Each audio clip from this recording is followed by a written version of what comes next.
So I'm driving out here in God's country, in the mountains of Pennsylvania, and I wanted to make this YouTube video for people who want to know me better, just outside of like my music and my Facebook lives, which are always all over the place, just to kind of dive into, I guess, my perspective on life and why you may perceive me the way you perceive me. I have a really difficult time with like relationships with people and just interacting in this world, I guess, to begin with.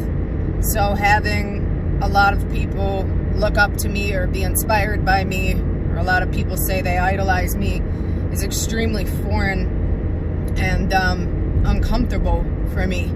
Like, I don't look at human behavior, I guess, the way that other people may look at it or perceive it. It's bizarre to me how, I guess, people idolize each other, and it takes so much for me to be inspired by anything that it's very hard for me to grasp that I have the capability to quote-unquote help anybody. And I think it just stems back from like when I was really young. I had a dream when I was 5 years old, and I'll never be able to describe this dream in words. It's actually, the dream is going to be the beginning of my book that I'm writing. But I was in a different dimension. I was in a different place, and something was holding my hand, and I believe it was God. And in this place, there's just this feeling I can't describe that I had, and it was perfection. It was everything. It was nothing. It was, I don't know, it's a place that I still long to be. Like, if that's heaven, I can't wait to die, right?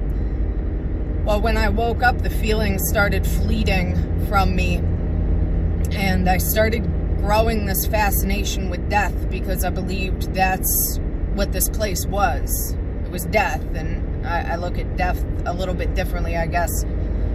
And since then, I'm just not able to view this world in the same way that I may have been able to if I never had that dream. I view everything extremely spiritually and on a deeper level. So just simple day-to-day conversations don't make sense to me. I don't understand why people have them. Just how's the weather is not enough, right? Because I'm in this constant train of thought of that I'm gonna die one day, and what I do here is extremely important. And if I start fleeting away from the idea of my mortality, my imminent mortality, then I make myself remember it. But it's almost like this impossible thing with our human condition. It's like when we're born and when we grow up, we know that all of this isn't going to last. All of this isn't eternal. We're going to have a transition at some point. But it's almost like the world around us almost makes us forget that, because there are so many distractions. I'm driving, and there are trees and there are mountains, and that's when I'm most connected to that reality. But when I go back home, the TV playing, or even my music, or going online and reading all the comments of this and that, it's just a distraction of the reality of this place that we're in. And I try to connect to that often, because it's really important that we do. But again, it's like this human condition is, what a bizarre thing it is to know that you're going to make that transition, but almost in your mind, you think of it as everybody else is going to have that moment, that death moment, but maybe not me. And what a bizarre thought that is to think, because you know that's not the case. If you're born, there's one absolute positive fact about you, is that you're going to die. And I don't mean it in like a morbid way. I think it's incredible and it's beautiful. And again, the dream at 5 years old, if that's what it is, I long to be there more than I long to be anywhere else. And I also have like difficulty feeling satisfied in life because of that. I always have this feeling that I need to escape or run away. Sometimes I will literally think to myself, like, today is the day I'm going to get in my car and I'm going to go. And I don't know where I'm going. I'm going to go deep in the mountains somewhere and I'm going to disappear. Not for forever, because I have children and I have a life that I do love and that I do need to be a part of. But I do think constantly, what would it feel like to just be free? I used to think that if I got clean from drugs and I could just do some dishes, that's what freedom would feel like. And then I accomplished that, and then that didn't feel free anymore. So then it was the next thing that I needed to feel free, and I told myself, if I just accomplish that, I'll feel free. And it's this constant next thing. And maybe that's like either a human's curse or a human's greatest motivator. I'm not really sure. Because even now, at 500,000 followers on Facebook and almost 40,000 or whatever it is on Instagram, and then I have TikTok now, and all these people and all this quote-unquote success, it doesn't feel, not like it's enough. It doesn't feel satisfying. And I don't know if there's ever going to be a point that anything is satisfying for me.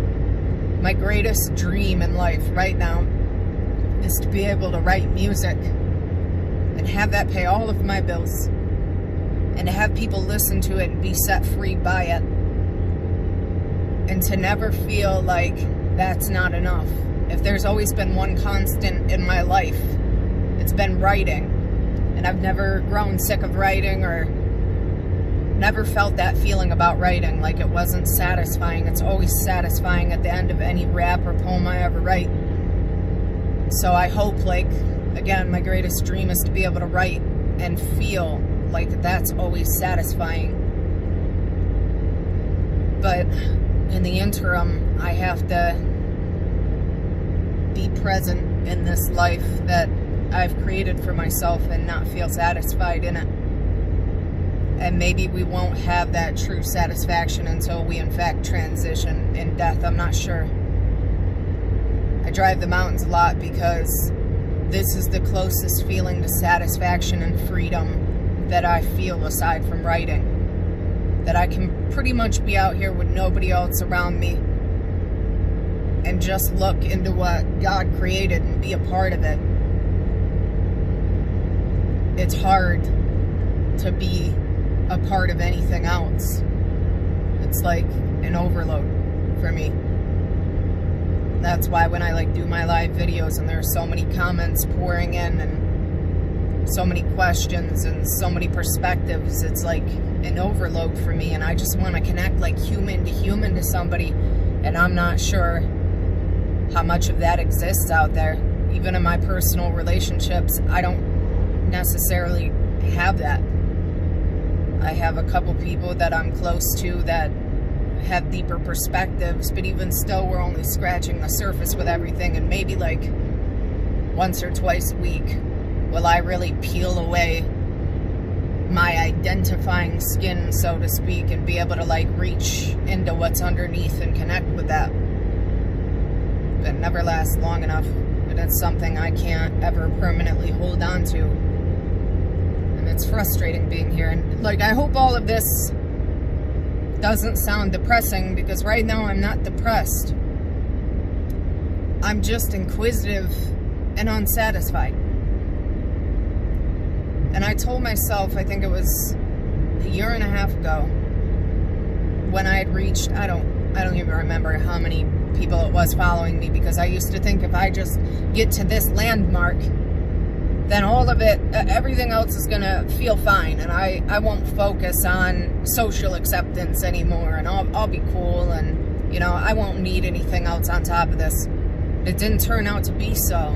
No matter how many followers I had, it wasn't satisfying.